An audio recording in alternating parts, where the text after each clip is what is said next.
Live from London, this is BBC News. Nigel Farage launches Reform UK's election manifesto, calling it a contract with the people. We are running very fast to catch up, and I genuinely believe that our campaign now has some momentum. At BBC Verify, we've been looking into whether the tax, spending and economic pledges of the Reform Party's election contract add up. I'm Lewis Vaughan-Jones, live here in Carmarthen in Wales. We've been speaking to people all day about what they want their politicians to actually do in order to get their votes. And I'm Anna Foster here in Hartlepool, where we're talking to people about the big issues that will inform their vote here in the northeast of England. England returned to the training pitch after a successful start to their Euros campaign.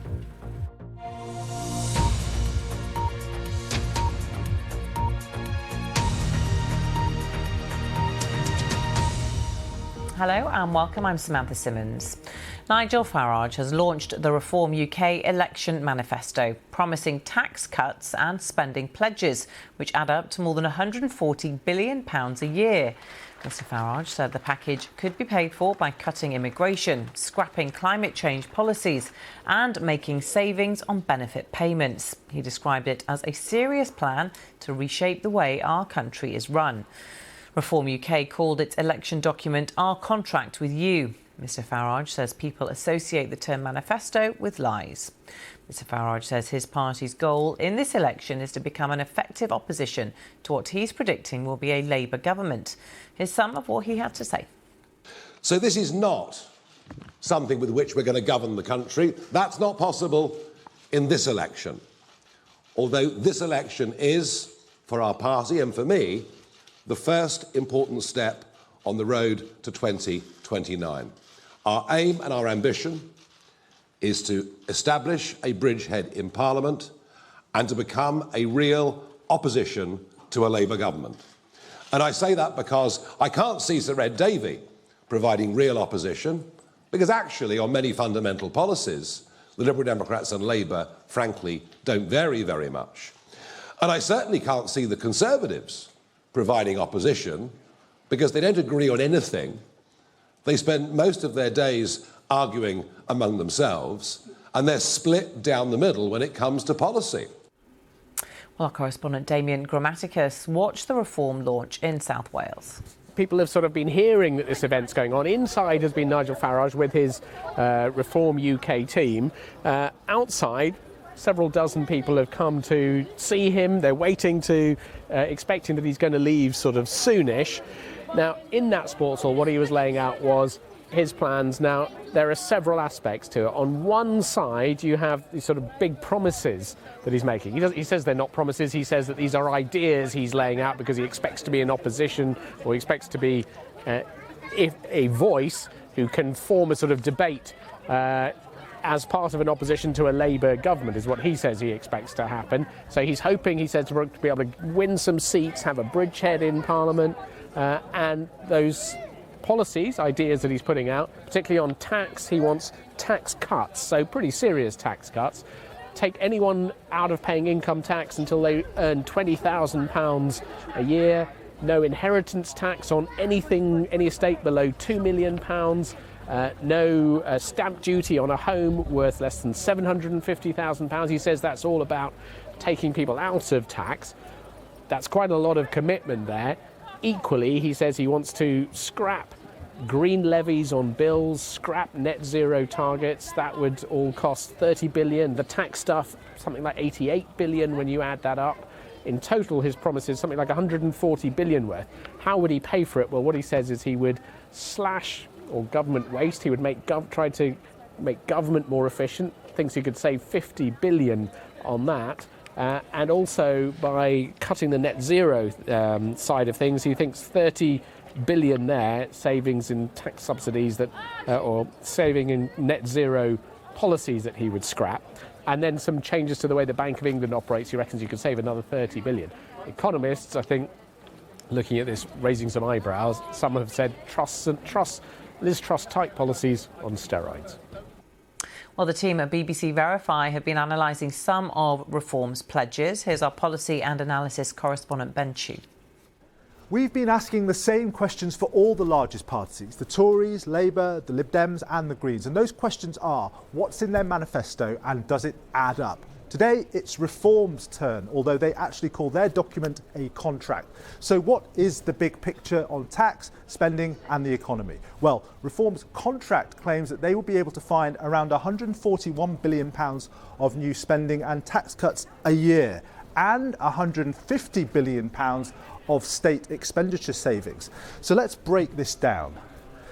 They would apparently be able to deliver large personal tax cuts, including lifting the threshold for people paying income tax to £20,000 a year, raising the higher income tax rate threshold to £70,000, lowering fuel duty by 20p per litre and scrapping VAT on energy bills. Then there are large spending pledges as well, including increasing defence spending to 3% of GDP and increasing NHS spending by £17 billion a year. So how is all this to be paid for? Well, Reform says it would slash government waste, including by stopping the Bank of England paying commercial banks interest, saving, they say, £35 billion a year, scrapping net zero, saving £30 billion a year, encouraging benefit claimants back to work, saving £15 billion a year, and halving the foreign aid budget, saving £6 billion a year. Now, the first of these is complex, but what you need to know is that this would effectively be a tax on the commercial banks, and experts estimate it would be likely to raise less than £10 billion a year, not £35 billion. And they warn there are risks from this plan in terms of the Bank of England's ability to control interest rates. Economists are doubtful about many of these claims in the Reform manifesto, both about their potential to save money, but also about the claimed cost of their proposed tax cuts. And what about immigration? Well, Reform say they would freeze non-essential migration within the first 100 days.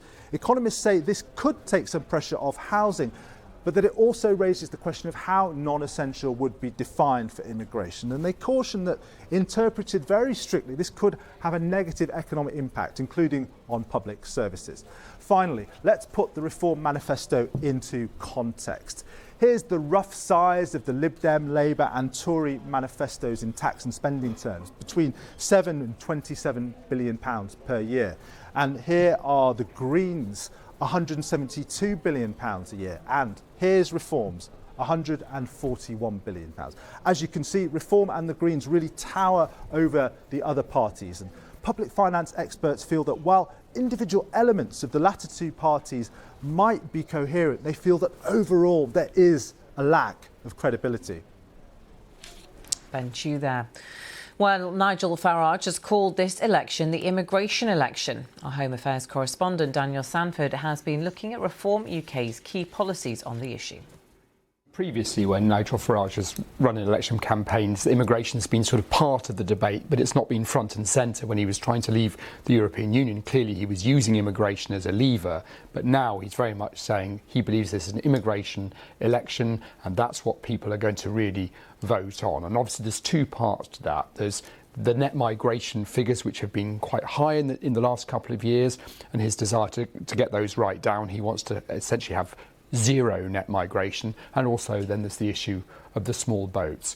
On net migration, he put out this very startling figure in his speech saying that 1 in 30 people walking on the streets of the UK at the moment arrived in the last 2 years. Now, I'm afraid that is a bit of a back of a fag packet figure. What he's done is he's taken all the people that have arrived in the UK and ignored those that have left, and he then divided the UK population by that. And of course that ignores the fact that actually many of the people who may have arrived in the UK in the last 2 years may be British citizens that are returning from overseas, and many of the people who left may have been people that just came for a year and left. So it's a little bit of a sort of likely to be an overestimate of the number of people on the streets of the UK that have recently arrived. He says that his plan to get net migration to zero, that he's essentially going to end all non-essential migration. But he does concede in their contract document that healthcare counts as essential, and actually a very large number of the people coming to the UK at the moment are actually coming to work in some part of the healthcare sector, whether it's health or whether it's as care workers. So that definitely would not get the high inward migration numbers down.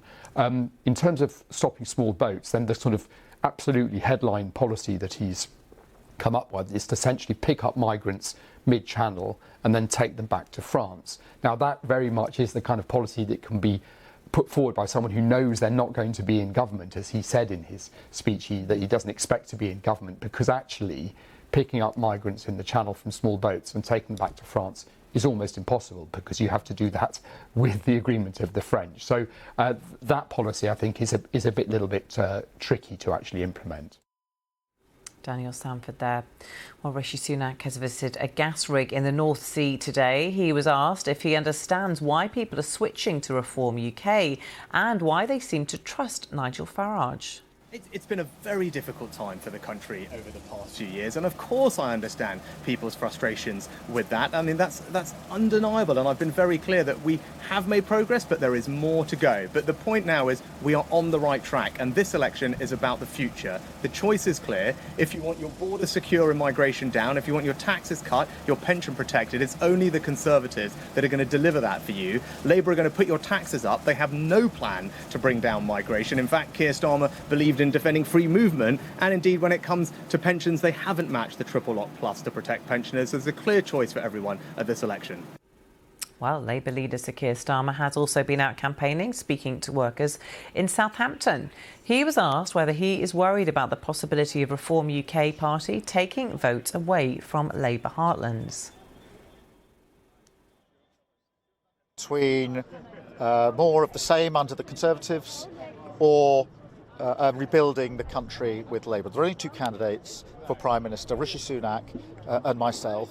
The choice is a stark choice between carrying on with the chaos, the division, the failure we've had now for 14 long years, or turning the page and starting to rebuild the country with Labour. That's what I'm focused on. That's the choice that's going to be on the ballot box.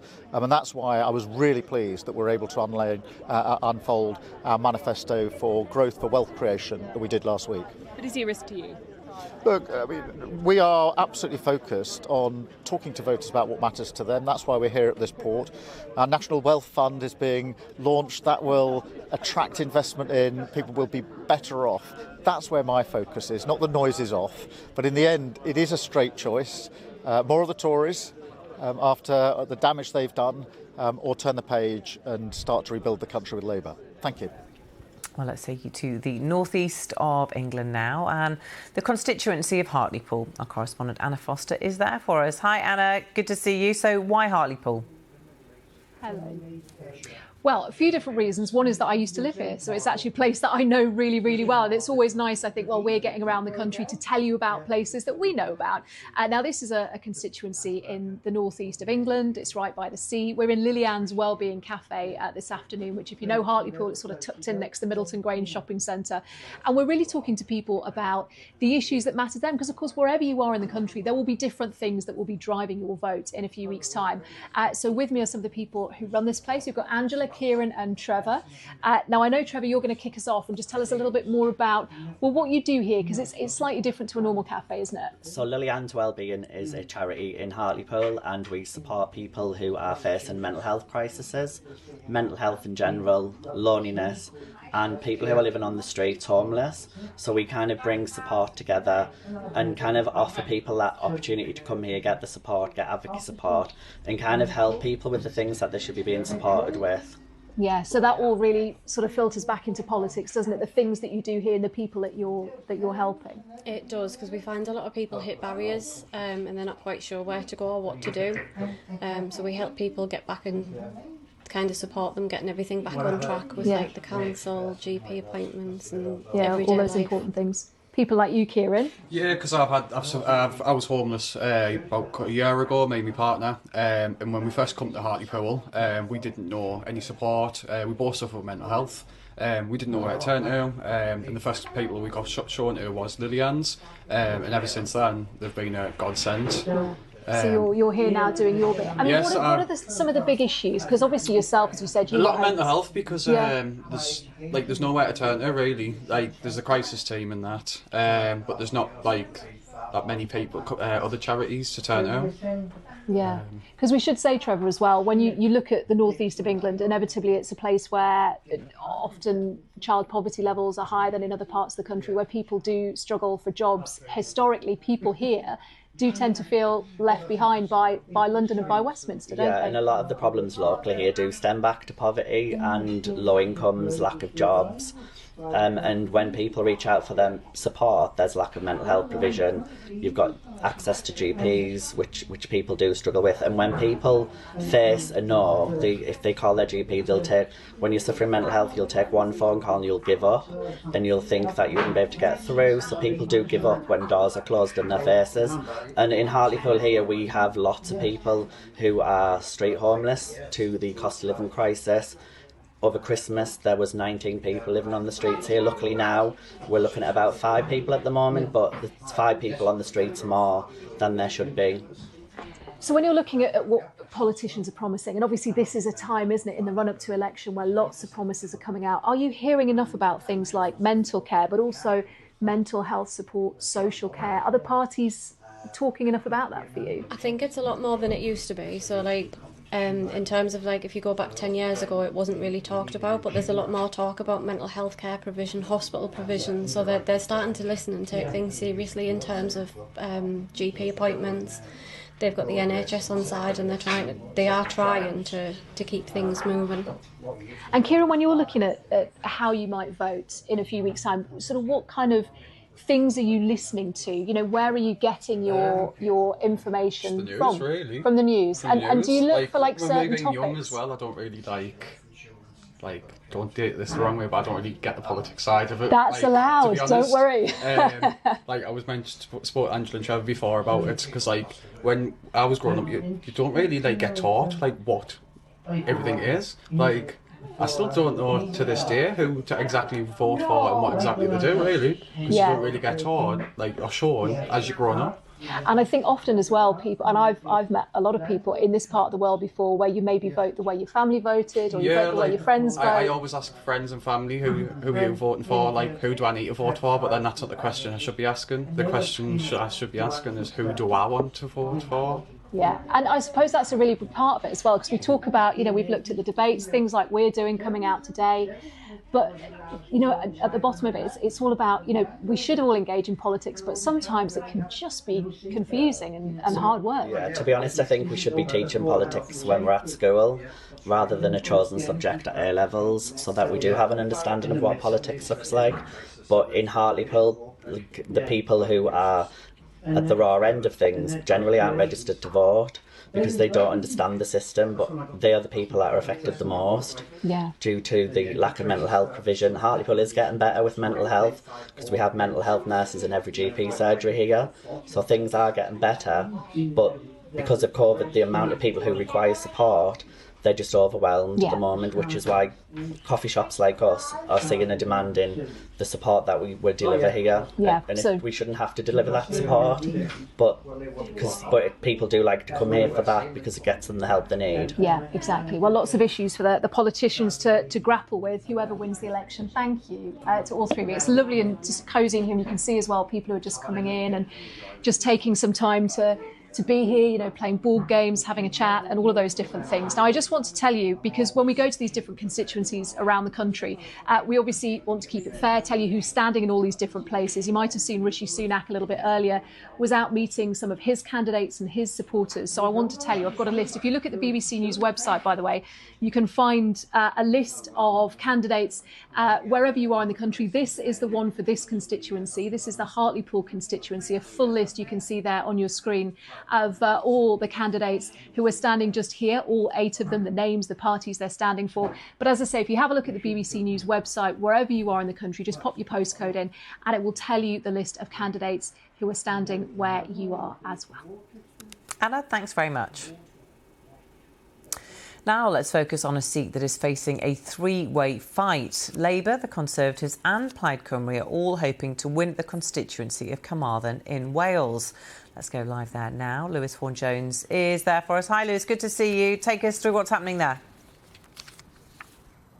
Hi Samantha, thank you very much. Yes, welcome to Carmarthen. Just like Anna previously was somewhere that she knows pretty well, this is an area I know quite well as well. I was born about 40 minutes in that direction. Now this is, as you said, a three-way fight. It's been seen by the analysts. Plaid Cymru, Labour and Conservatives will be fighting here. Of course, other parties involved as well, and not a single vote has been cast yet. I should always underline that. Just want to tell you briefly where we are. Now this is a particularly Welsh-speaking part of Wales, and this big building here is the headquarters of S4C. That's the Welsh language channel here, and you can see in front here all this rigging is set up for tonight's 6 o'clock news, which will be broadcast from here in Carmarthen. They're just rehearsing, getting underway. You can see the satellite truck over there in the distance. That's the signal that we're broadcasting tonight's news at 6 from.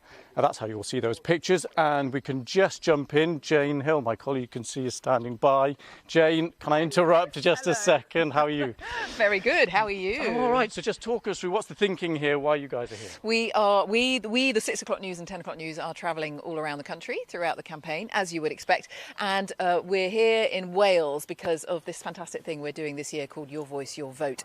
And what we want, it is about, as it suggests, members of the public, anyone watching now, if you've got an issue, a campaign you care about, contact us. Please contact us during the course of this campaign, because if it lights our fire and if it's something fascinating in your local area that we think we can talk about, we will. So we've come here tonight to Carmarthen because one of the viewers locally got in touch with us about a big local campaign that's really set people on fire, and it's all about renewable energy. And our wonderful correspondent Coletta Smith has made a really interesting story that we're going to hear about on the 6 o'clock news tonight as to why the whole issue of renewable energy. It's so important, isn't it? Green energy is an important issue. The environment is a huge political topic. But it has ramifications and it can divide people, as Coletta can probably explain to you a little bit later. But she's heard some interesting stories and some very, very strong opinions on the pros and cons of this issue. So we're here to reflect that. And that's what we're doing as we travel around the country. Well, I will let you carry on with your rehearsals. Thank you very you. much. I will Jane. get changed before then, I promise. It will be a different outfit for 6 o'clock. Now, as Jane was mentioning there, Coletta has been out and about carrying out this investigation, prompted by the issues people here feeling very strongly about. We're going to get a sneak preview. Hi, Coletta. Thanks very much for coming on BBC News at the moment. So your piece is ready, your report is ready for 6 o'clock. Just give us a flavour of what you've been looking at. Well, as Jane was saying, I've been spending the last couple of days here, not just here in Carmarthen, but right the way up the valley, in the Towie Valley, which you can see stretching out behind me. There's a huge big plan here. Now, it's still in the planning stages, but it's for a wind farm 60 miles away from here, at the top of a hill, as you would imagine, but then also a pylon corridor, of 60 miles worth of pylon corridor right the way through the Towie Valley to connect into the national grid here in Carmarthen. So we all know, of course, that energy is such a hot potato at the moment. Everyone's energy bills have been going sky high for the last couple of years. It's a big priority for whoever is going to take control of number 10 on the 5th of July. So working out how to mix in renewable energy and balance that with local needs and local campaigns is really difficult. And talk us through how this process worked, your investigation, because people will want to know how we're deciding what to talk about and how to talk about it and who we're talking about it to. Well, as Jane was saying, we've been hearing from voters right the way across the country. We wanted to come to Wales, so we were sifting through a lot of the responses that we've had here in Wales and discovered that we've had quite a lot of reaction and people commenting about this idea of this particular project that's happening, people wanting us to investigate. So I went to visit one of the women who initially got in touch with us about that, filmed with her yesterday, the end of her driveway, looking out at this beautiful view. And then we got in touch with those bigger campaign groups as well as the company involved, and that's how we've put the piece together. So it has genuinely come from a member of the public getting in touch with the BBC, telling us what it is that they care about. And that's just one example, of course. You talked about the sifting through there. With your brief, what the kind of issues that you've seen coming up again and again so far over the last few weeks? So there's so much, of course, as you would imagine, right the way across the country around the issues of the cost of living, around energy, around house prices, mortgages, rent, and lots as well about immigration, different controls that the government can or can't put on that. So lots of stuff that's common right the way across the UK that people are getting in touch brush with, as well as specific areas in certain places. And that's what's particularly interesting for us when we're visiting those areas. Coletta, thank you very much for that. Appreciate that. So you can watch Coletta's full report at 6 o'clock. The rehearsals are still going on, the technical side of it still being set up, but that will be on at 6 o'clock. For the moment, though, Samantha, I'll hand it back to you. OK, Lewis, thank you very much. Well, here's a full list of all of the candidates running in the constituency of Carmarthen. There's a full list on the BBC News website as well.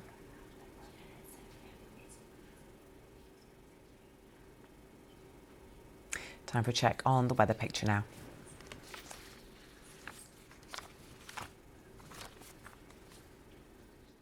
Good evening.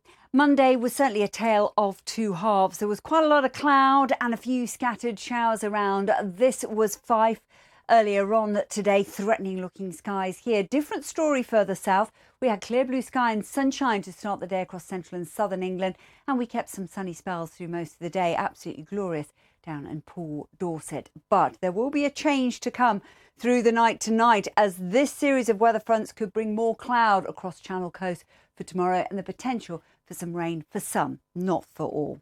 So let's take a look at Tuesday in a little more detail then. Some heavy rain through the Channel Isles and then just brushing up through the Kent coast, maybe across the Essex coast. Certainly more cloud into the southeast, sunny spells and scattered showers elsewhere.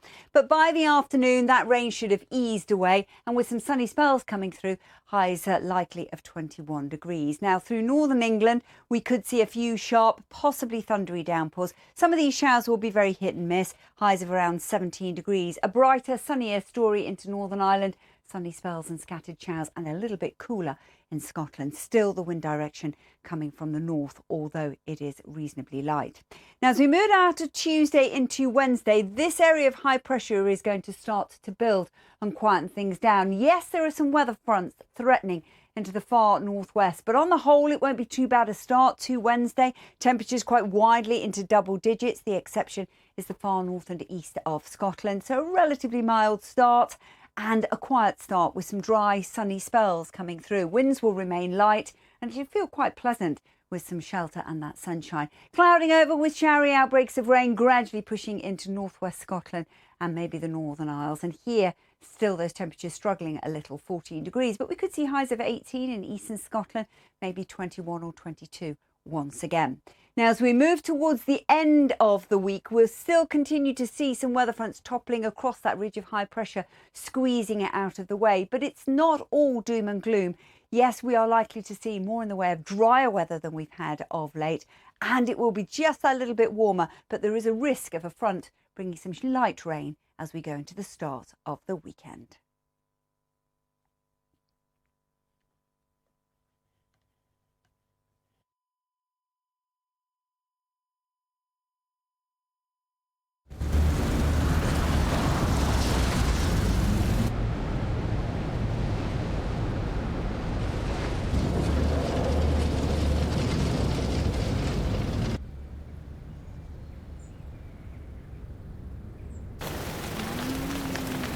Be ready. Change can happen in an instant. Check on the BBC Weather app. The BBC was always on in the Mashiri house, and my dream actually was to be a BBC News presenter. I want to be for others what the BBC was for us, a trusted source of stability and hope. For me, trust is about presence, about fostering relationships all around the world over years. So when a story breaks, we're not chasing a lead, we're already there. I'm Marianne Mashiri on The World Today for BBC News. The day's most important stories, sent every weekday direct to your inbox. Get the news you need to know and understand what it means for you. Don't miss out. Stay informed. Go to bbc.co.uk/newsdaily and sign up now.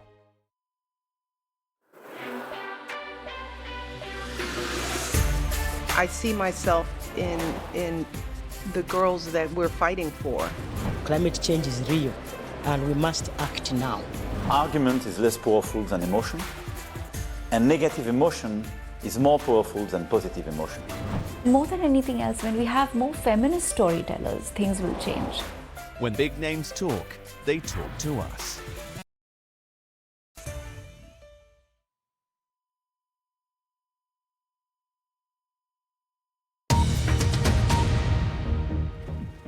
This is BBC News, the headlines.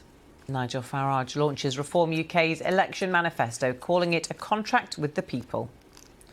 Labour's Green Investment Pledge promising hundreds of thousands of new jobs, but the Conservatives say Labour's energy plan will cost billions in lost tax. In other news, the Greek Coast Guard is accused of causing the deaths of migrants. Witnesses say 9 people were deliberately thrown into the water. England returned to the training pitch after a successful start to their Euros campaign.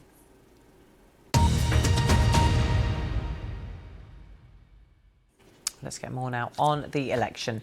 The Defence Secretary Grant Shapps has described the Conservatives as the underdogs and acknowledged that a victory in the general election is unlikely for the Conservatives. He said he understands the frustration with his party, which could lead voters to choose Reform UK. Labour, meanwhile, is campaigning on its promise to set up a national wealth fund to create 650,000 jobs over the next 5 years. With more, here's our political correspondent, Ione Wells.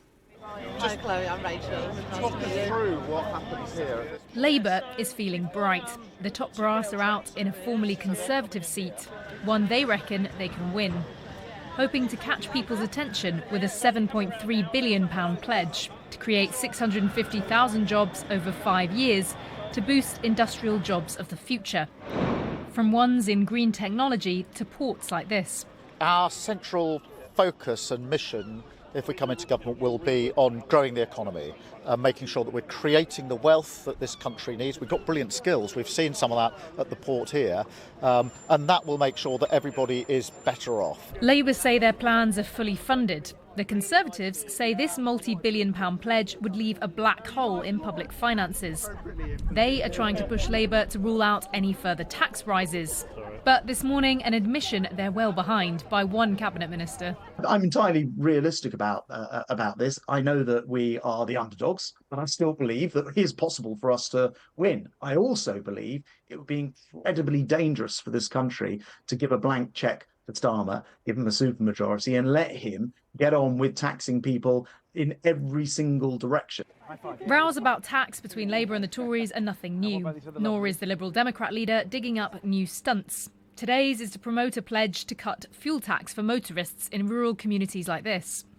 If some of this all sounds like stuff you've heard before, it's because it probably is. We've reached the point in the campaign where the manifestos are out, no real new policies are being announced, and the focus of parties is now on trying to rally up support for themselves and trying to bash support for their opponents.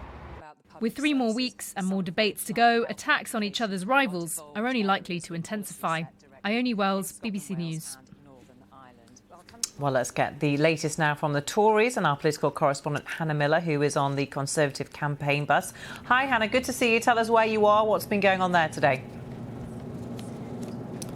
Hello, we are on our way back down south, can't say exactly where to, but from near Grantham, where we have been earlier this afternoon. The Prime Minister visited a nursery, he helped make some musical shakers, he fed some goats, he planted a pumpkin in the garden. He was asked actually, did he have green fingers, and he said he definitely didn't, but he still got on and did it.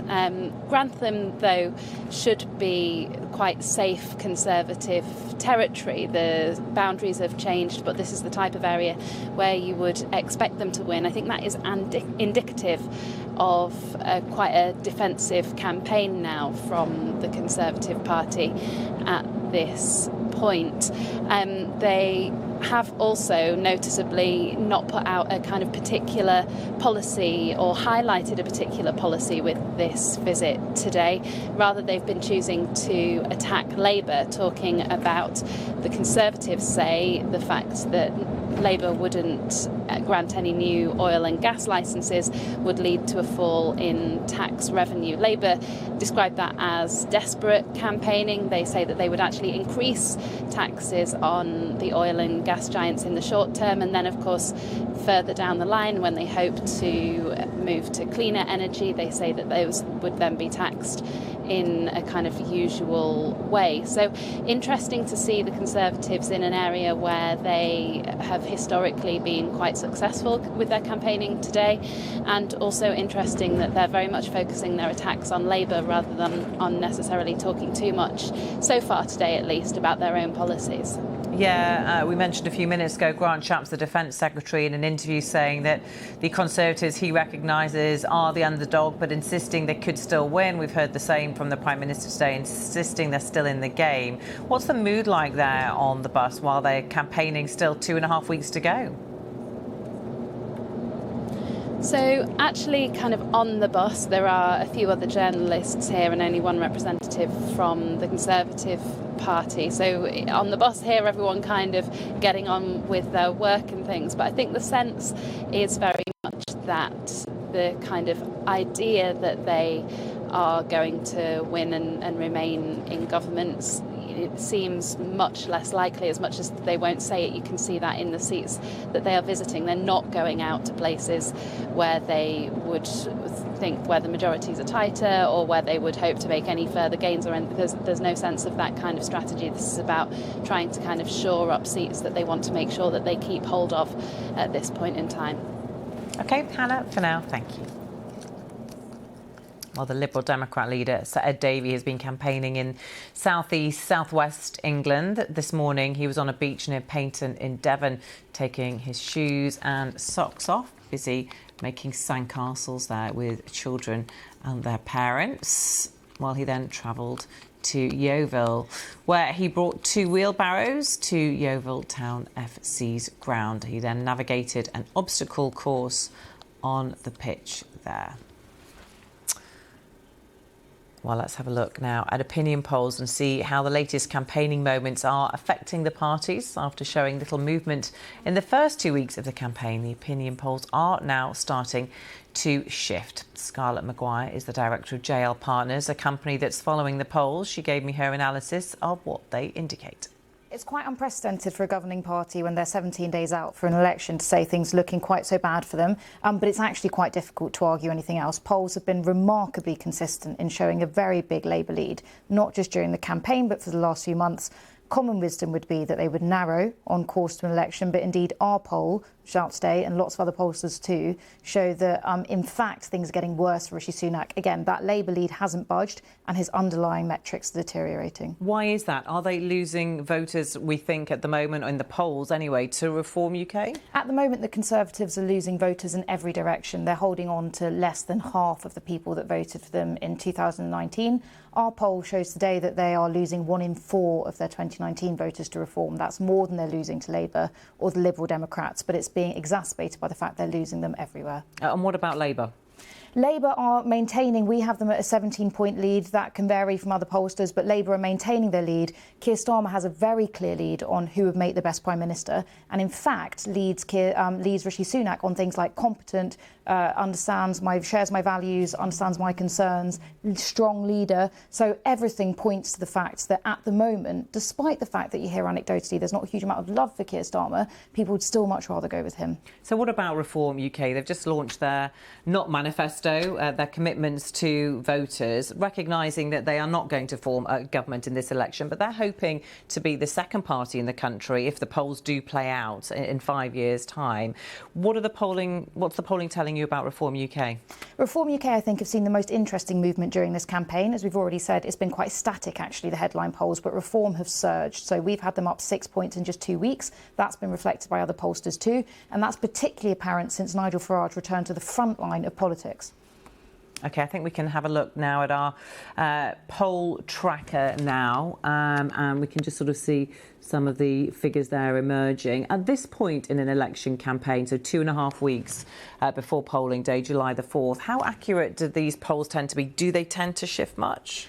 Polls don't tend to shift a huge amount with the last 2 weeks to go. They become more and more accurate the closer you get to election day for probably quite obvious reasons. I think one thing you can definitely say, though, is that at the beginning of this campaign, with sort of 6 weeks out, no incumbent government had ever managed to turn around such a deficit that Rishi Sunak was facing. Now, he would have had to have pulled off something unprecedented then to have, even become competitive again. And he's still not done it with 2.5 weeks to go. He's still not budged anything again. In fact, if anything, things are looking worse. So things really look like they're only pointing in one way.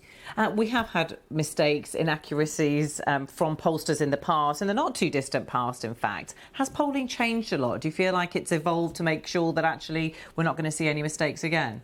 I think with each election, pollsters learn lessons. I know that we're certainly busy working away to make sure our methodology is as good as we think it can be and to try and get around some of those flaws that you've seen in previous polls. I think one thing that you can say about polling this time round is that, again, pollsters have been very consistent in showing a very large Labour lead. The size of that can vary, mostly according to different methods.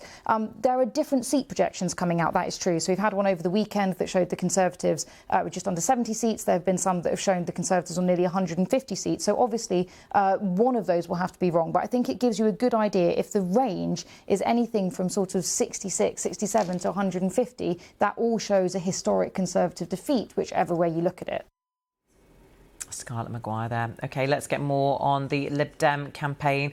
Our correspondent Jess Parker is on the Lib Dem bus following all the developments there today. Hi, Jess, good to see you. Bit of a dodgy connection, but we're going to keep going with it for now. So to Ed Davey, leader of the Liberal Democrats, out with a few more stunts, making some sandcastles today. But what was the content? What are they actually talking about? Yeah, good afternoon, and apologies in advance if the line does break up a little bit. We are rolling around the English countryside, so signal is in and out a little bit. In terms of what Sir Ed Davey, the Lib Dem leader, has been up to today, as you said, he was making some sandcastles earlier. We're on a bus with my producer, but Sir Ed Davey at the back there behind and doing a few interviews, but we're travelling along with him. And then after the events at the beach in Devon, he then headed to Yeovil, where he took part in a wheelbarrow race. So a classic of the genre, really, in terms of Liberal Democrats' campaign stunts and photo opportunities. In terms of the substance that you asked about, they've been talking about extending a fuel duty relief scheme to around 20 new areas, although they would consult on exactly where, potentially saving drivers in those areas up to 5p a litre.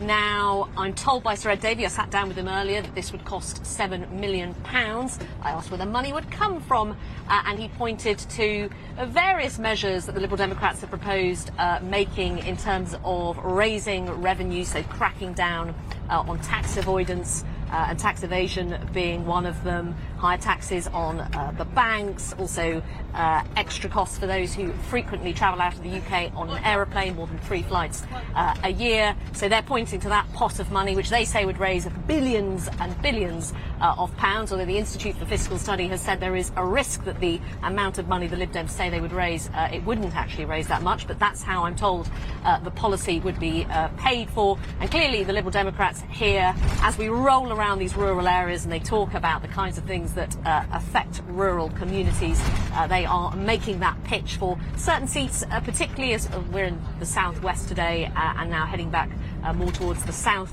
of England.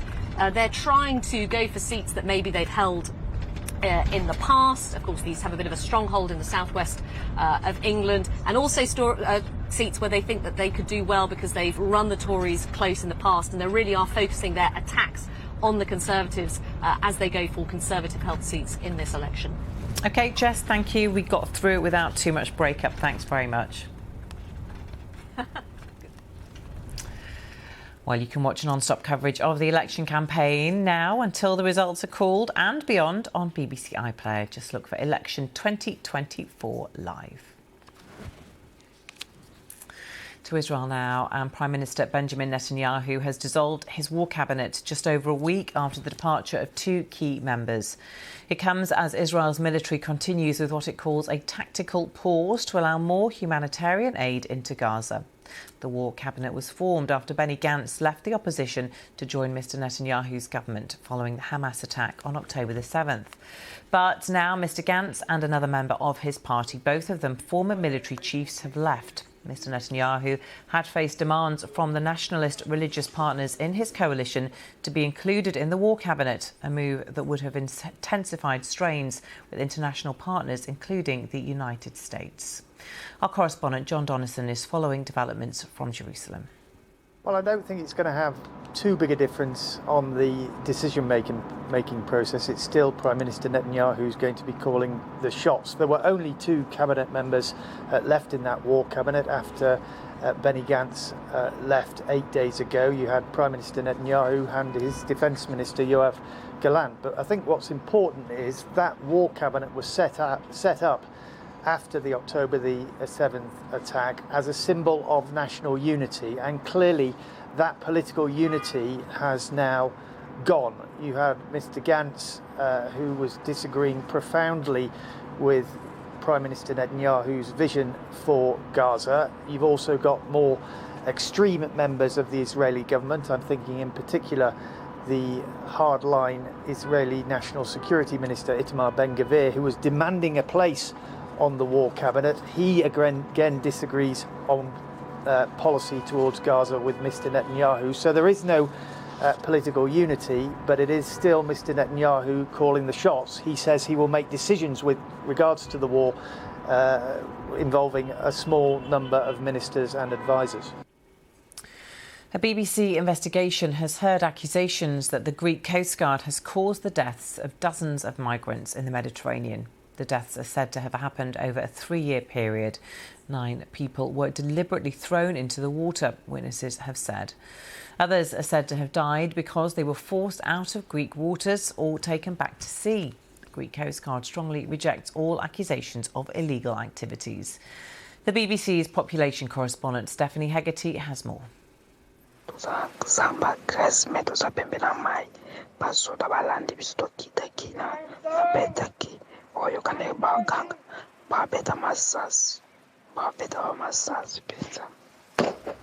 These are audio recordings of the moment Ibrahim's boat reached the Greek island of Samos after crossing from Turkey.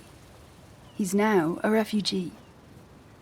C'était un policier qui était habillé, deux policiers qui étaient habillés notamment en noir avec 3 autres gars qui étaient aussi en civil. Bien cagoulés, on ne voyait que leurs yeux.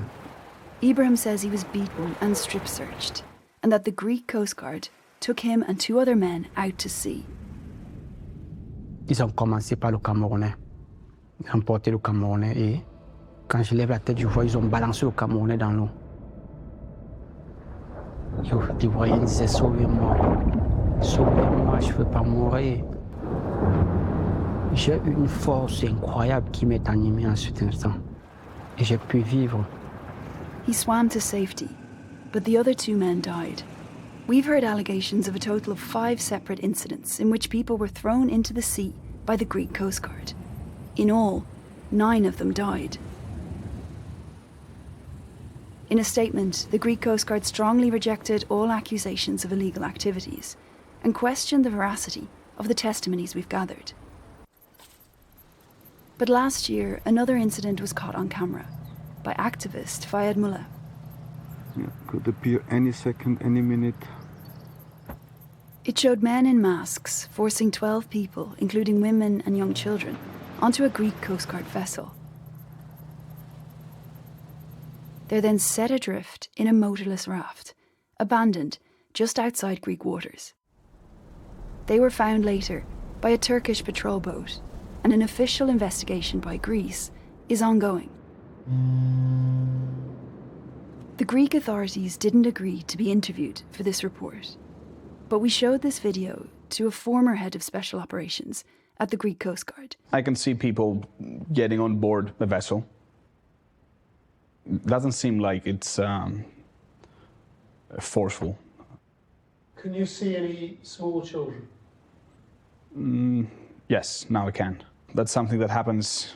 The migrants traveling the Aegean Sea, very often they abandon the children. They don't seem to have the same affection that we have for children. Do you have any questions about that video? I don't. A few moments later, he spoke to someone who was off camera, in Greek. His mic was still recording. Δεν τους έχω πει πολλά, Για πες. Ξεκάθαρα αυτό, εντάξει. Τι να πω όμως αυτός. Ξέρεις, απ' έξω βλέποντάς το, είναι ξεκάθαρο τι γίνεται. Δεν είναι. Δεν θέλει πυρηνική φυσική. Δεν ξέρω γιατί το κάνανε για μέρα μεσημέρι όλος. Δεν ξέρω τι... Ξεκάθαρα παράνομο, προφανώς. Προφανώς παράνομο. Διεθνές έγκλημα, διεθνές αδίκημα. In a statement, the Greek Coast Guard said they worked tirelessly with the utmost professionalism, a strong sense of responsibility, and respect for human life and fundamental rights. Stephanie Hegarty, BBC News. Well, if you want to know more about that investigation, you can watch the full BBC documentary called Dead Calm Killing in the Med. It is available now on BBC iPlayer.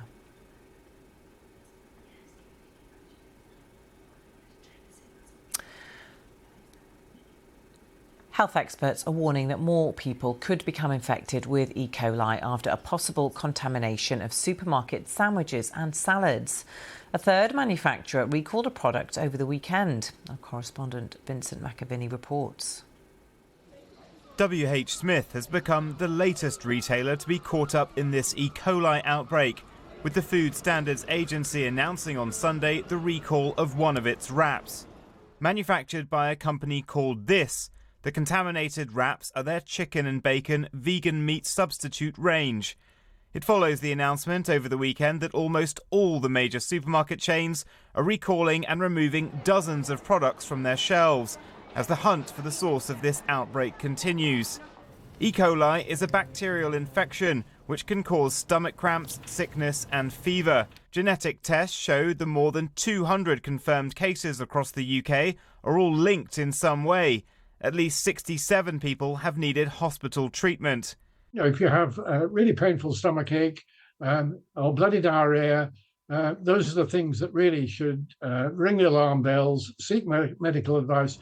The Food Standards Agency says it's a complex investigation, but they've narrowed down the cause of the infection to a type of lettuce leaf and are now working to identify the supplier or farm involved.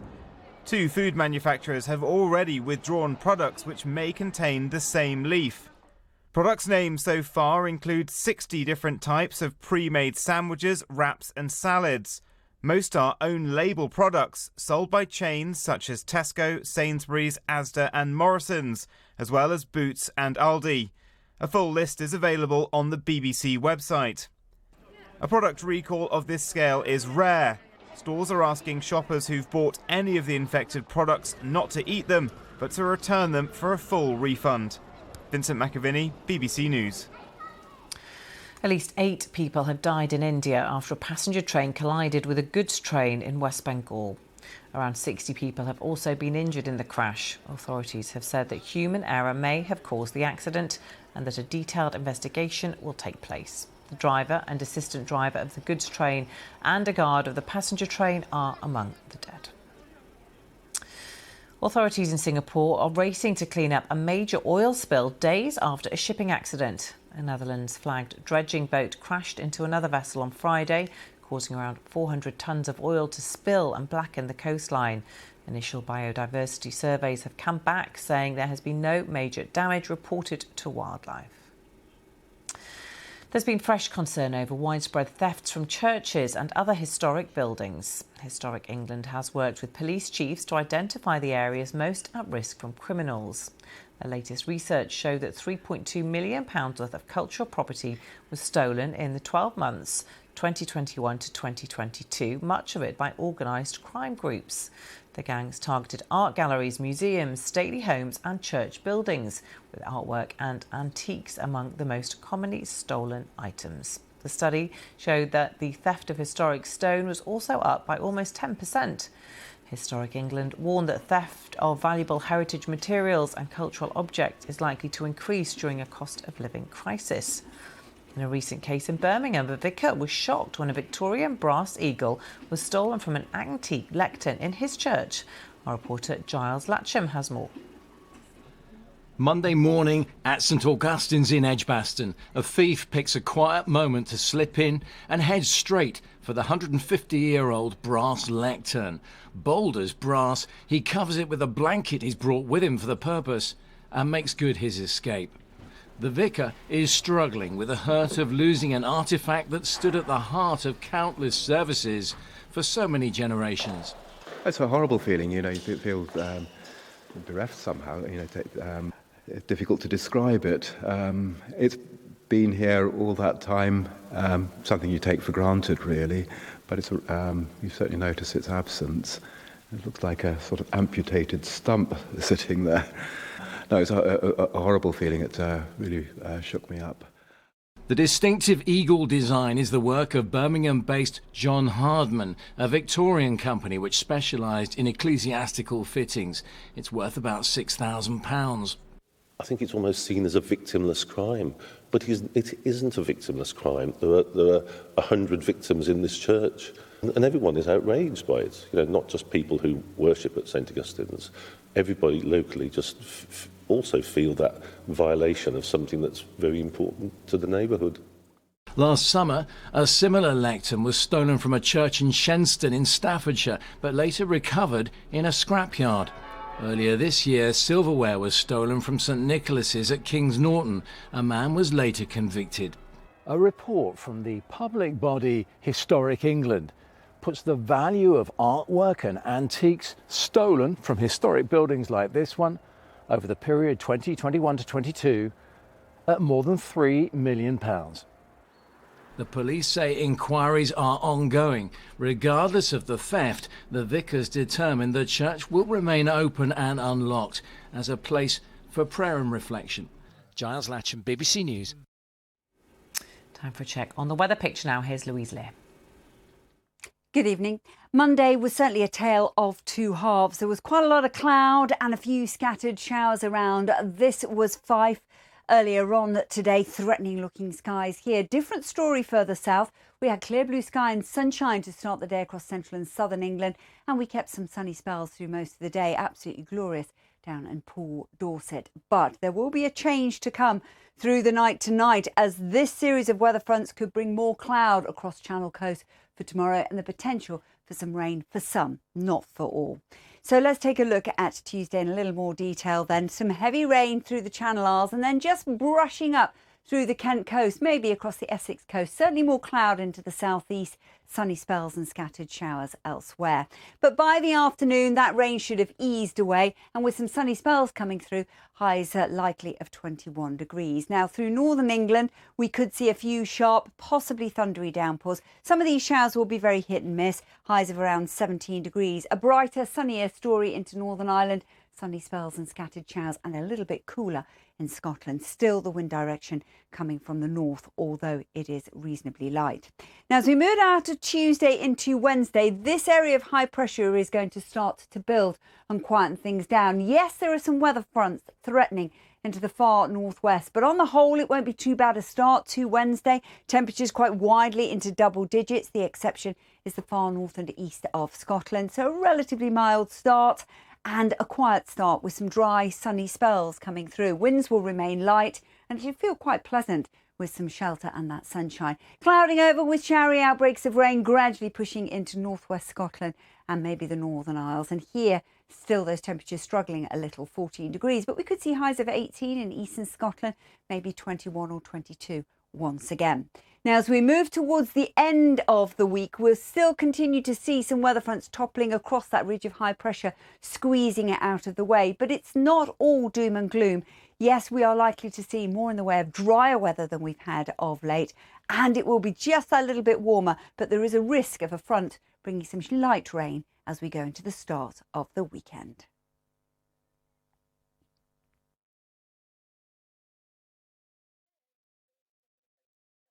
I'm telling you, there's going to be a revolution. Have you considered resigning over this? Because you're clearly embarrassed.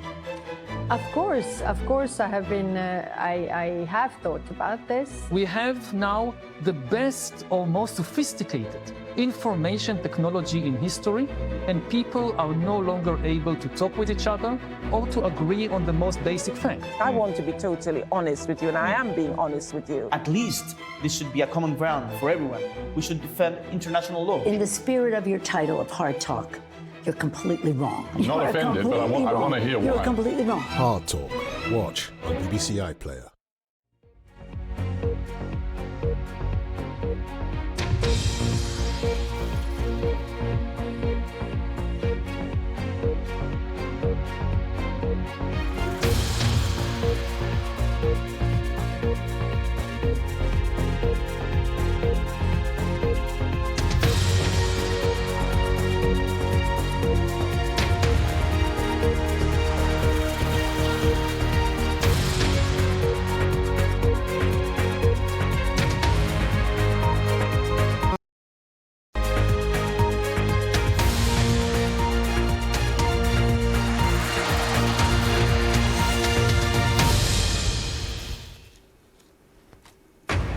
Live from London, this is BBC News. Nigel Farage launches Reform UK's election manifesto, calling it a contract with the people.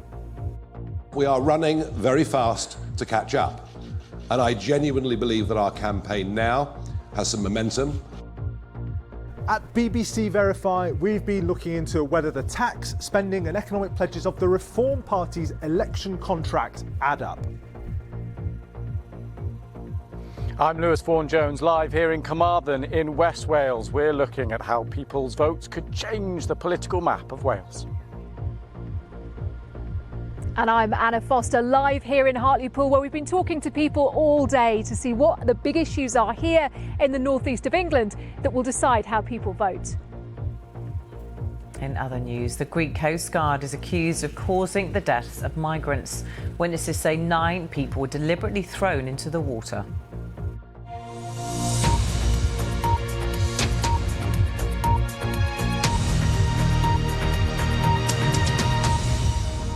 Hello and welcome, I'm Samantha Simmons. Nigel Farage has launched the Reform UK election manifesto, promising tax cuts and spending pledges totalling more than £140 billion a year. Mr Farage said the package could be paid for by cutting migration, scrapping climate change policies and a reduction in the amount spent on benefits. He described it as a serious plan to reshape the way our country is run. Reform UK has called its election document Our Contract with You. Mr Farage says people associate the term manifesto with lies. After the manifesto launch, Nigel Farage sat down with our political correspondent Alex Forsyth. You say that you want to be a party of opposition, but in all likelihood, even by your best estimates, you might have a handful of MPs at best after this election. Who knows? Who knows? But that is, I think you'd accept, the most likely best outcome for your party. How can you be an influential party of opposition? You're going to have to join with the Conservatives. I don't want to join the Conservative Party. You don't want to, I don't want to will join you have them. to exert I any can't. influence? David Cameron saying beastly things about me, Lord Heseltine saying even worse things about me. I'm not going to join them. No, we will, whatever representation we get in Parliament, campaigning on these principles and policies outlined in this contract are what we will use in Parliament, but more significantly in the country, to build a mass movement for real change. Right at the moment, and one of the reasons I've come out of retirement, is I can see very little difference between a Labour government compared to a Conservative government, and things aren't working. And many of us, acknowledge that Britain is broken and it needs reform. You have come out of retirement. Can I put this to you? Have you just seen an opportunity here where you haven't managed to grasp in the past? Because when you stood, for example, the leader of UKIP in 2015, you promised a political earthquake. It didn't materialise in the way you hoped. You got one seat in Parliament. I tell you what, I promised a political earthquake, and we got it. It was called Brexit. In fact, I don't think the Labour and Conservative parties have yet recovered from it. So I think I've been pretty effective in what I've done over the years. I did stand in 2015. It didn't go the way I wanted. However, one of the agents of the Conservative Party got a 9-month prison sentence for breaking the law against me in that election. I've agonised over what to do. My life's been pretty good. You know, I've been broadcasting, I've been going to America back and forth, I've been earning good money. I've made a big sacrifice to do this, and I've done it because I think the gap that exists between the Westminster parties and the country is huge. Are you going to guarantee that you'll still be here in 2029, whatever happens in this election? That's the provisional date of the next election. Or if things don't go your way, you're going to cut and run, maybe to the US to work with Donald Trump? No, I've made a big 5-year commitment. That's what I've said. I'm coming back. This is Commit not to 2029. This is not a short-term commando raid. This is a long-term ambition that we need change. We need a different voting system. We need a completely different approach to small business. So much, I think, needs to be changed. Well, let's speak to our correspondent Damien Grammaticus now, who is in Merthyr Tydfil, where that policy manifesto was launched, although he's not calling it that, is he? It's his promise to the people, his commitments there. Tell us a bit more about what he had to say. What other promises have been made? Well, as you say, not a manifesto, a contract, not quite promises. As Alex was questioning him there, she did say to him, are you just making out, laying out policies that you're never really going to achieve, which is exactly what you criticised the other parties for. Mr Farage's answer to that was, well, I'm going to be in opposition. So he didn't entirely demur from that. What he did lay out in this document that he outlined here today, and I should say this venue is chosen very specifically because it's not a big corporate venue like the Conservatives had. It's a rundown sports hall here in Merthyr Tydfil. They wanted that image and they want to try to get some attention for what is in this. The big tax pledges in it, a lot of cuts. So 80 billion, they cost us tax cuts. Some accountants are costing that at over 90 billion, which is things like raising the level at which you would start to pay income tax to £20,000, raising the level at which a house sale you would pay stamp duty to 750,000, raising the level at which you would pay inheritance tax to 2 million, raising also on small businesses the level at which they would pay corporation tax to £100,000. I think that's the VAT threshold to £120,000. All sorts of ways, tax giveaways. At the same time, Mr Farage saying, well, what he wants to do is to cut NHS waiting lists to zero, cut immigration or net immigration to zero, cut climate change support as well, net zero policies, slash that too. How he would fund it on the other side of the equation, well, that he says would come from savings from making government more efficient, from pushing or getting 1 million people back into work and off benefits, and changing the way the Bank of England operates to save money there, its dealings with other banks.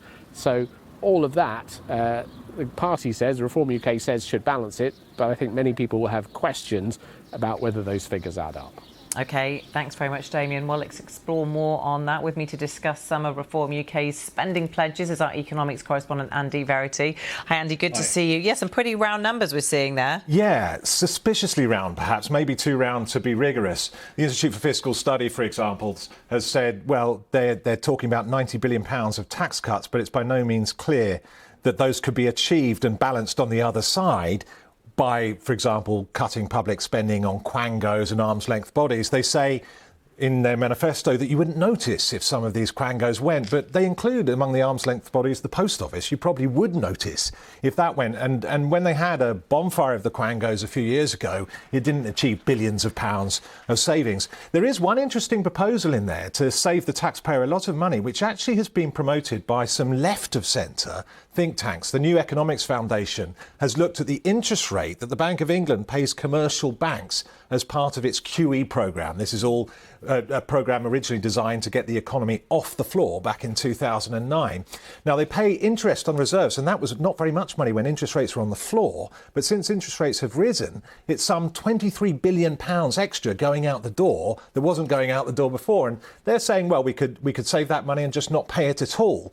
But whether you could just cut that expense and it wouldn't have any effect on the financial system, for example, on the Bank of England's ability to dictate interest rates, is another question altogether. They talk about about slashing £50 billion by cutting waste, but it's not at all obvious that that's doable. Then they talk about a £200 billion increase in spending, but a lot of that between 2019 and 2020 was down to the pandemic. It was the public sector paying private sector wage bills. It was the cost of public transport when no one's riding on it. So you need a big pinch of salt when you look at some of these numbers. I suppose what a lot of people want to know is really what difference would it make to them? How much would it mean in terms of the money available in their bank accounts, in their pockets? Well, it would make the difference, if it works, of cutting taxes substantially. I mean, £90 billion is a lot of money, but would you really get that? Liz Truss, remember, made similar promises that they were going to get a tax cut in to get the economy going. It was going to get economic growth going. What happened was actually the money coming out of your pocket became a lot larger because interest rates shot up and fixed rate mortgages were no longer as cheap. That could happen again if you put forward a proposal like this that was actually going to be enacted. But I think Reform doesn't really think it is. OK, Andy, thank you very much. Well, Rishi Sunak, the Prime Minister, has been visiting a gas rig in the North Sea today. He was asked if he understands why people are switching to Reform UK and why they seem to trust Nigel Farage.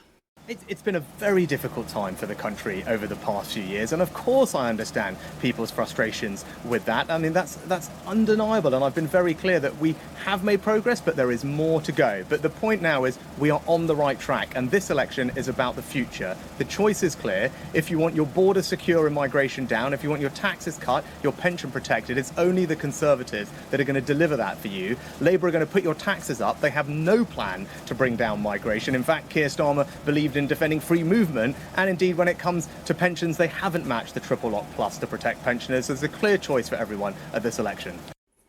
While Labour leader Sir Keir Starmer has been campaigning in Southampton.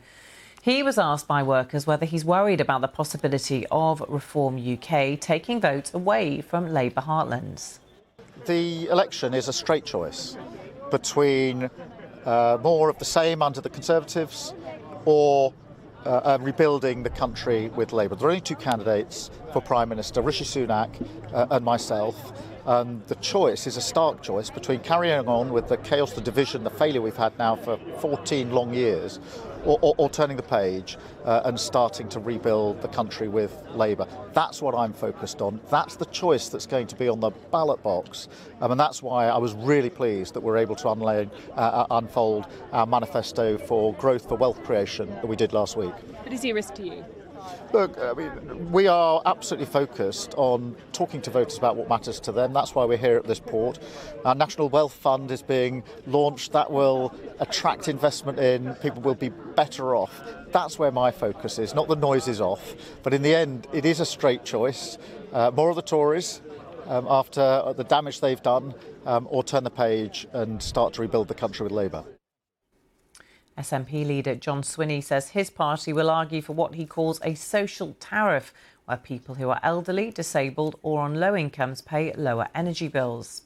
Speaking in Stornoway in the Western Isles, Mr Swinney said it would be funded by general taxation and an obligation for energy firms. The SNP is expected to launch its manifesto later this week. The First Minister has been speaking in the past hour.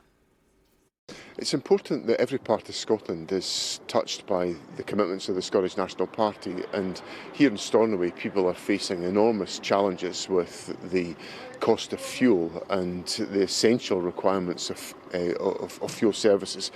And there's very high levels of fuel poverty. So what I want to make sure is that for people on low incomes, people who are elderly and people with disabilities are essentially given a social tariff for their energy costs, which will give them the reassurance and the peace of mind that their energy costs are going to be sustainable, given the fact that this part of the world is generating such a phenomenal volume of renewable energy.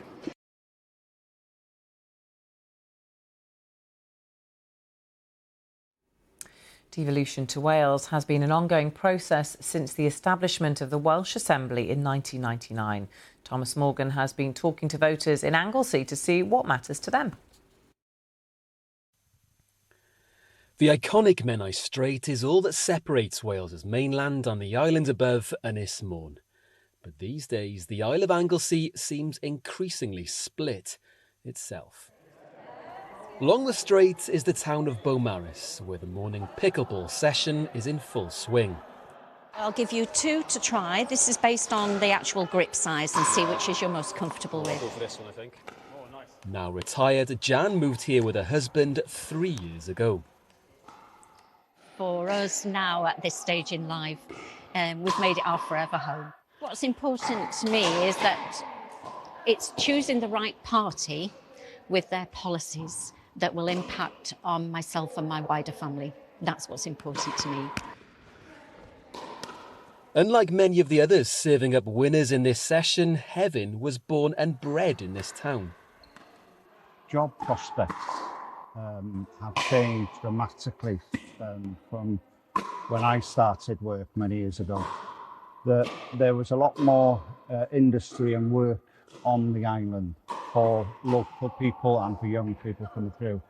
Well, the nuclear power plant, along with Anglesey Aluminium as well, and other traditional industries on the island, they employed a lot of people, but they also paid very well. And so there's a huge gap after them. Unfortunately, given the economic situation we're in now and this global picture, we're not likely to see those traditional industries coming back to Anglesey. Areas like Beaumaris on the island have become a magnet for retirees, most having come from outside the local area and many from outside Wales. That's meant that the average age on Anglesey is increasing. However, the population on the whole is in decline. And more specifically, it's the working age population, which has become more of a concern in certain other parts of the island. The northeast, not far from the now defunct nuclear power station Wilva, which ceased operating almost a decade ago, is the town of Amlwch. Its high street seems a shadow of its former self, in stark contrast to that of Beaumaris's. Despite its envious location looking out on the Irish Sea, Ysgol-gyfun Amlwch sports days are now smaller than they once were. Over the past 20 years, the local primary has seen pupil numbers drop from around 400 to 260. You've obviously lived in the area all your life. Talk to me about how Amlwch has changed over the years and the area has changed over the years. Yeah, it's just a shame that the town is maybe dying. Businesses are closing and it's just a shame to see it happen, really. There's nothing actually opening and offering anything to the youngsters. Like obviously you're here at the primary school. I don't know what the future holds for these kids. For some living on Anglesey, the horizon may not be as clear as they may like, but they'll be hoping for brighter times ahead following next month's vote. Over the past 3.5 decades, Sir Fôn has been held by MPs from 3 different parties, and the polls suggest that a changing political tide could be on the way once more this year. But no doubt that 3-way battle between Plaid Cymru, Labour and the Tories will continue on this sparsely populated but beautiful island. Well, staying in Wales, and another 3-way fight between Labour, the Conservatives and Plaid Cymru, all hoping to win this, the constituency of Carmarthen in Wales. Let's go live to Carmarthen. Lewis Vaughan-Jones is there for us. Over to you, Lewis. Samantha, thank you very much. Yes, another 3-way fight here and another beautiful part of Wales. You can see the rural landscape behind me. Agriculture, very, very important here in this seat. Let's just show you exactly where we are and why we're here. This is the headquarters of S4C, which is the Welsh language channel in Wales, and the Welsh language, this is a Welsh-speaking heartland really here in Carmarthen, but it is a diverse constituency, and that's why it is a 3-way fight between Plaid Cymru, Labour and Conservatives. Now, in an hour or so, less than an hour, the BBC 6 o'clock news and the 10 o'clock news will be broadcasting from here. They're just taking a little pause in their rehearsals right now. You can see the satellite truck off in the distance. That will be beaming the signal across the UK. They are just making their final preparations. As they get ready, we're going to speak to BBC Wales' political editor, Gareth Lewis. Come and join me if you can. And very, very nice to see you. I know you're getting ready for the 6 as well, but just before we get in, I'll let you go, and I want to get in a little bit of detail. First of all, about this constituency. Just talk to us about the significance and what it represents here. Yeah, well, it drips with Welsh political historic significance. 1966, Gwynfor Evans became Plaid Cymru's first MP when he won the seat here. Fast forward to 1997, the devolution referendum. Would it be yes? Would it be no? it was on an absolute knife edge, and Carmarthenshire was the last area to declare. So all eyes on here. There was a point that night where the BBC was sort of saying, we think it's going to be no. S4C was saying, we think it might be yes. It came down to the count here. As it turned out, there was a pretty big majority in favour of devolution in Carmarthenshire, which meant a really narrow win overall in favour of devolution. The rest, as they say, is history. We had the Welsh Assembly, now, of course, the Welsh Parliament or Senedd. Absolutely fascinating. And on to the constituency itself. Give us a flavour of the kind of areas and the kind of makeup we've got here. Well, I think they'll have you working for the Tourist Board, given the description you just had. In many ways, it's a real microcosm of Wales, because you've got, in your Ammanford area, you've got old coal mining villages and that kind of feel. You've got market towns like Carmarthen, and then the further north you go, it gets very agricultural, much more Welsh speaking as well around areas like Llandilo. And you've said already, it is a three-way fight. The big question, I think, is Plaid Cymru trying to make this pitch to left-leaning voters, to Labour-leaning voters, to lend them their support. This idea they're trying to get across that Welsh Labour hasn't done well by Wales and Plaid will. The Conservatives very much pointing out the taxation issue that they've done on a UK-wide level as well.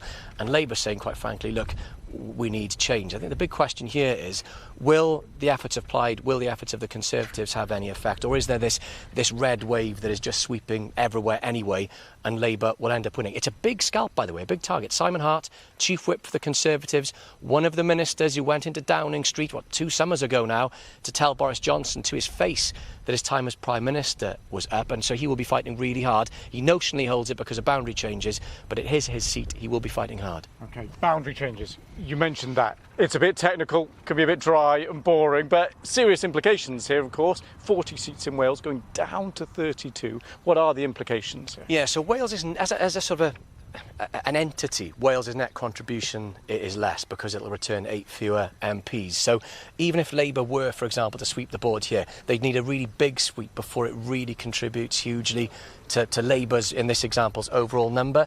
That said, there are really key seats here that Labour, Plaid and the Conservatives are fighting over, because whatever their end result looks like, there are seats here, including this one in Caerfyrddin, that they could argue that they need to win. There are seats, for example, that if the Conservatives were to hold, or if Labour to win, either party would then say, look, this looks like a really good night on a UK-wide level. Fascinating stuff, Gareth. We'll let you prepare for the 6th. Thank you very much. And as you've got a flavour there, just as the sun comes out, as it always does here in Wales, I want to remind you, of course, full list for all the candidates available on the BBC website. Do check that out. Lewis, thanks very much. Now, let's take you to the northeast of England and the constituency of Hartlepool. Our correspondent Anna Foster is there for us. Hi, Anna. Good to see you. Tell us why you're there and what are people are saying to you there today. Hello, Samantha. I think Lewis has taken my son. I can see it a long way down the northeast coast there, but it's very, very grey.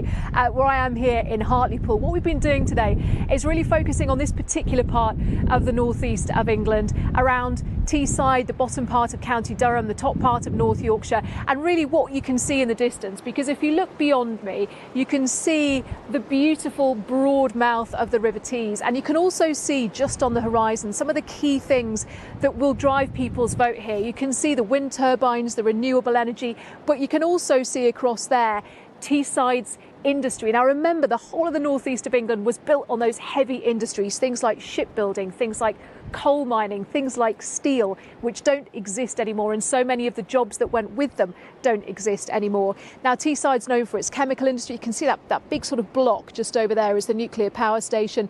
All sorts of chemical industry down here as well. But of course, there used to be a thriving steel industry. And when that crumbled here about 15 years ago, we started to see some real changes when it came to elections and to who people voted for. Because this is a traditionally Labour heartland area. This seat of Hartlepool is a traditionally Labour seat. If you remember Peter Mandelson, one of the key architects of New Labour, this was his seat, and it was Labour for many, many years. It turned Conservative in the last election, as did a lot of the seats in this part of the country. They talked about the crumbling of the red wall and the blue wave sweeping through. But a lot of questions are being asked by people I've been speaking to this time round about whether they will continue to vote for the Conservatives this time round, about whether they feel that they have seen the levelling up that was promised. Because of of course, when you get to these parts of England, they feel a very, very long way from London, a very long way from Westminster. And also people tend to feel like their real concerns, be it jobs, healthcare, the economy and the cost of living. Often people can feel forgotten in constituencies and areas like this one. So it'll be really interesting to see how all of that plays out in a few weeks' time when we go to the polls. Now, you might have seen earlier Rishi Sunak out. He was campaigning with some of his supporters in this area in Hartlepool. Now, of course, we're always very fair. We like to show you all of the different people who are standing. So this is a list of everybody, all of the 8 candidates who are standing in this particular constituency of Hartlepool. But actually, if you take a look on the BBC News website, it's a really useful little tool. And wherever you are in the UK, you can put your postcode in and you can see a list of all the candidates who are available for you to vote for where you live. And of course, we will continue over the next few days and weeks. We're getting out as much as we can. You heard Lewis in Wales earlier. I'm here in the northeast today. I'll be in Bradford tomorrow in West Yorkshire, looking at some of the issues there, really taking you around the country so you can understand what things, what is important to people, what issues matter to them, and how it might affect their vote, Samantha, in a few weeks' time. Anna, thanks very much for now. Well, clearly we have a lot to talk about today from today's campaigning. Adam Fleming and the newscast team are going to be doing just that a little bit later here on BBC News. Adam joins you now, as you can see, in the newscast studio. Hi, Adam, good to see you.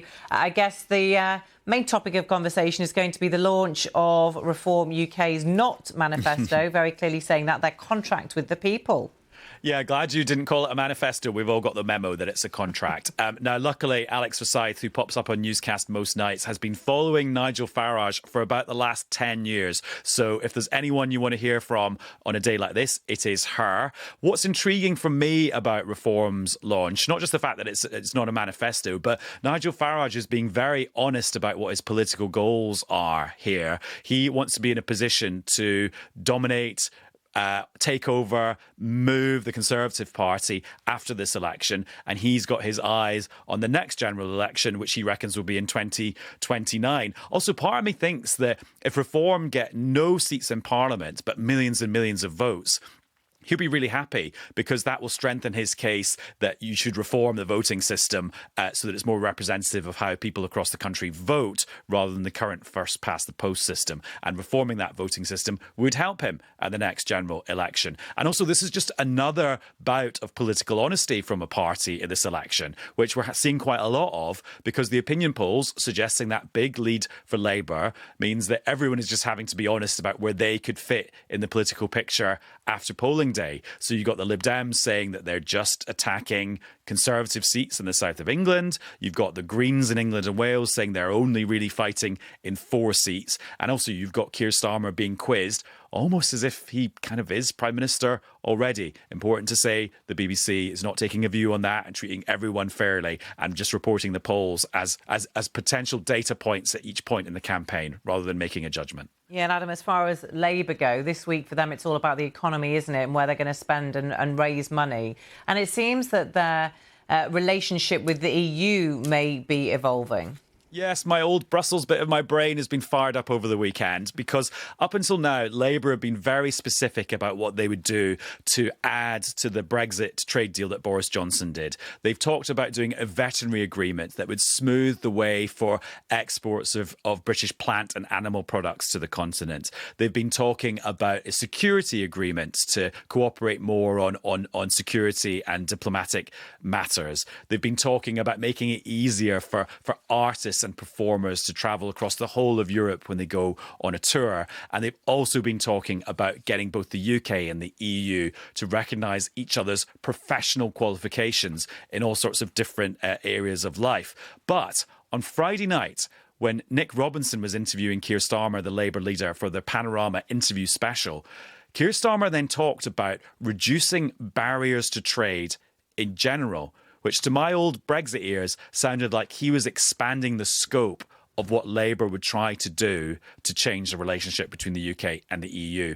Then fast forward to today, Monday, and Rachel Reeves, the Shadow Chancellor, did an interview in the Financial Times where she specifically singled out chemicals regulation. So regulation of the chemicals industry as an area where Labour would want to make a difference. So you had Keir Starmer expanding the scope of what Labour were prepared to do. Then you had Rachel Reeves naming a specific industry, which just makes me think there could be a lot more up for grabs in UK EU relations if there was a Labour government. But that then reminds us of all the old things from the Brexit days of getting goodies from the EU requires signing up to things like their rules, their way of doing things, maybe oversight by the European Court of Justice. But if Labour don't have the hang-ups about sovereignty that Boris Johnson had, then maybe there is more to play for. Adam, sounds like you're missing Brussels a bit to me. Just a bit. Always. Well, you got it all in there. Going back to the good old days. Adam, thanks very much. Well, we'll get the latest BBC political analysis and insights and stay up to speed with the big moments in the campaign with our Election Essential newsletter. It will be delivered straight to your email inbox every weekday evening. To sign up, go to the BBC News website or search for Election Essential newsletter. It wasn't there, but I assure you it is there in the ether somewhere.